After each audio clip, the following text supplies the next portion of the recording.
And welcome back to the next video. In this video I will show you how to display a color texture in Godot game engine for 3D scenes. So here you can see I'll just create one 3D scene. Here you can see I have one texture, color texture. Like there are different types of textures, so I have just taken one color texture. It could be a normal JPEG file as well in your case, but the way if you don't use a proper color texture it might look a little bit weird. So just take a note 3D, and here you just have to search for mesh instance 3D.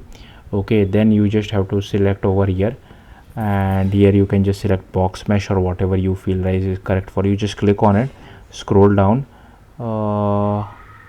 and here you should see, okay, I'm not able to see it. Where is it?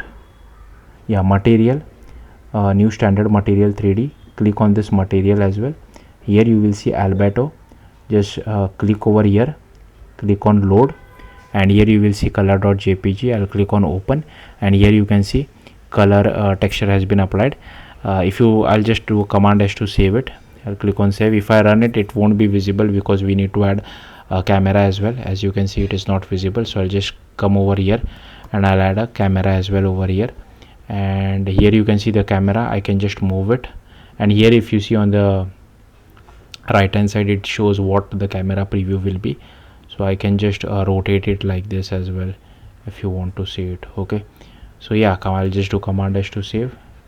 Just to prove it to you, I can add a rotation as well. So I'll just add one script to this. You don't have to do this, and I can just drag and drop this mesh instance over here. Okay, then here inside I'll just override one more method called physics process, and here we can just do mesh instance dot rotate underscore z, and here we can just pass delta over here, command S to save, and I'll just run this. And hopefully you got the point. We are able to see it. If you want to rotate in some other direction, you can do that as well. So yeah, that's all there is to it. If you have any questions, do let me know in the comments. Thank you for watching. Bye.